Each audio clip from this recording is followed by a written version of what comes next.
Então, vamos agora falar sobre a maior taxa, que é o Sul, 1,2 metros quadrados por habitante. É a nossa maior taxa que tem no Brasil. Eu queria saber uma explicação de cada um aí, desses fatores que a gente colocou aqui, o que eu acho que são os mais representativos, pelo que eu estudei. Quais são os dois que mais são impactantes para o Sul ter a maior taxa de metros quadrados por habitante? Vocês podem aí escolher desses 6 que tá aí na lista e colocarem 2 aí também pra gente poder discutir. Por que o Sul tem a maior taxa de habitantes do Brasil? O que você lembra pra mim com essa Taxa de cara? habitantes não, a taxa de construção. Eu falei 4 vezes, eu errei por último agora. A taxa de metros quadrados por habitante das regiões do Sul é que tem a maior. Você ficou olhando pra uma cara, eu falei, nossa, eu falei igual a cagada aqui agora, né?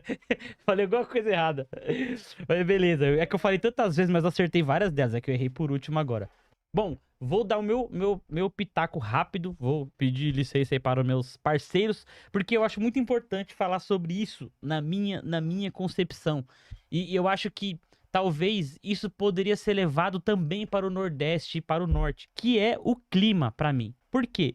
Pelos estudos que eu fiz quando eu tava fazendo isso daqui, eu vi recorrentemente Pra fazer esse estudo aqui, gente, eu tive que pesquisar em muito blog, muito YouTube, muita informação do Google, de pessoas mesmo falando sobre o assunto em algumas páginas, não só com empresas, para ter uma percepção. E o que eu percebi é que as pessoas, então eu coloquei aqui, ó, no meu cultura e o clima. Por quê? Rapidamente. Eu percebi que o Sul se aproveitou desse problema que tem lá, que é um lugar muito frio, né? Épocas do ano muito frio. Então eles descobriram no drywall uma forma rápida e barata de fazer o isolamento térmico. E aí eles aproveitaram disso e começaram a usar muito drywall nesse sistema. Então eu acho que cresceu muito lá. E como isso é usado em paredes também, então assim, é vezes 2, né? Você vai crescer no forro, 2 metros. Quando você vai fazer parede, né? 4, né? Porque vão uma chapa de cada lado, né? Então, foi um crescimento muito legal. Eu acredito que foi bem nessa época desse descobrimento da lã, de colocar lã de rocha no drywall também dá pra fazer e tal, que tinha no começo, mas teve um boom aqui,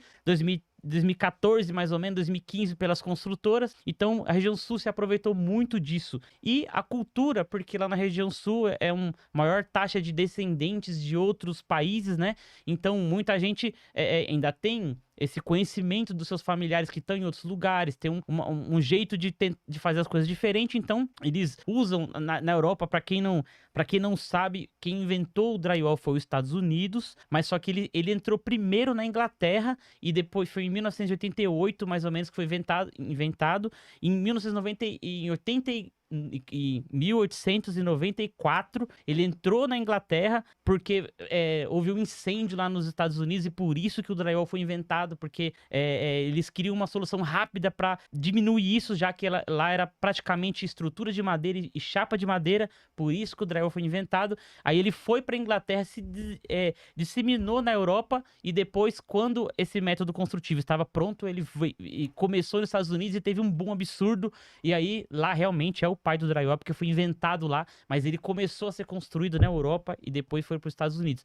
Como lá na região sul tem uma alta taxa de descendentes, então o pessoal se usa dessas expertises, né? Então, na minha opinião, é por isso que o Sul teve um crescimento aí nos últimos 10 anos, mas essa é só a minha opinião. O Sul é sempre uma referência na questão da construção a seco, né? Da construção leve. E ele vem se tornando cada vez mais forte. Grandes players estão lá, inovando no jeito de construir, né? Que utiliza o drywall. Então, eu acho que não me surpreende o fato do Sul ter crescido, se tornado mais forte na questão do drywall. Como eu digo, eu acho que o drywall, ela vai se tornando uma consequência da forma que a gente vai construir nesse país, né?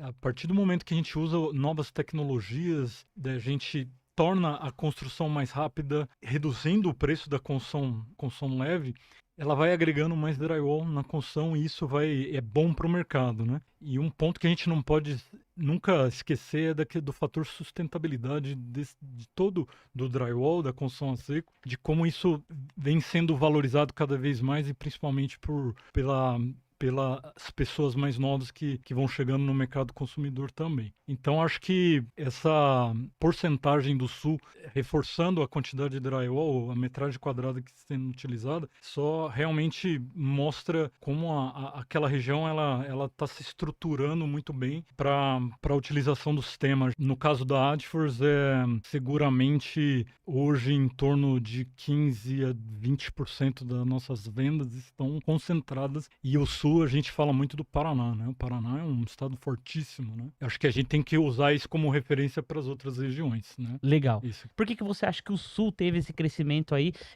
Só para as pessoas entenderem, sudeste, ele perdeu um pouco de terreno, isso é muito importante. É porque assim, a distribuição é importante para o drywall, né? Então se você somar aqui São Paulo e o resto do sudeste, que era 40 e 20, temos 60%. E agora estamos com 55. Então, assim, a distribuição no Brasil, ela melhorou um pouquinho, né? Mas quem ganhou muito terreno foi a região sul do Brasil em 2022. Então, o Thiago pode falar pra gente aí o que ele acha. Tá, né? Sou o Thiago Moraes do canal Drywall para Todos. E como você falou, eu recebo muitos, eu tenho alguma comunidade, então, assim, gente do Brasil inteiro, né? Então, eu recebo muitos dados, assim, das duas partes.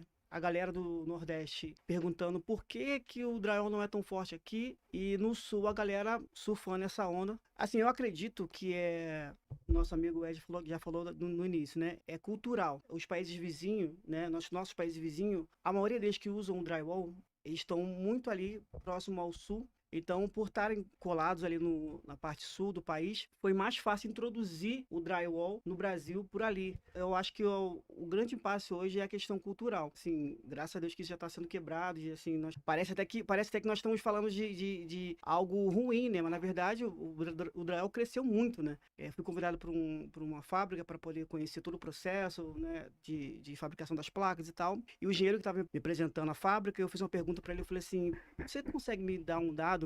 Quanto que foi consumido de drywall? Ele falou, Thiago, não consigo te dar um dado específico, mas só no mês passado nós fabricamos 1,8 milhões de metros quadrados. Então, assim, para onde está indo todo esse material? Então, é sinal que está sendo consumido, mas, como foi falado, ainda muito forte no Sul. Acredito que é mais por conta da parte cultural mesmo. Beleza. Ó, só pra esclarecer aqui para as pessoas, é o seguinte: 55% de total do drywall ainda é predominante sudeste no Brasil, tá? Eu queria que o Edipo desse a consideração inicial, vendo esse gráfico, o que você enxerga compilando as informações desse gráfico aqui? Ah, cara, volta em tudo aquilo que a gente comentou aqui desde o início, que é a cultura, né? Você vê, São Paulo, região sudeste, região sul, é a região do nosso país que tem muito mais gente do que toda outro restante, norte e nordeste. Então é óbvio que aqui vai ser muito mais consumido drywall do que a região nordeste. Mas tem um ponto importantíssimo aí, que tudo que vem de tecnologia, de inovação, sai aqui primeiro para nós, depois é levado para o Nordeste. E eu não tô inventando isso porque eu sou de lá. Eu fui nascido e criado no Nordeste e sei muito bem do que eu tô falando. Tenho família, tenho parentes, tenho amigos, trabalho na construção e sei muito bem do que eu tô falando. Então, assim, hoje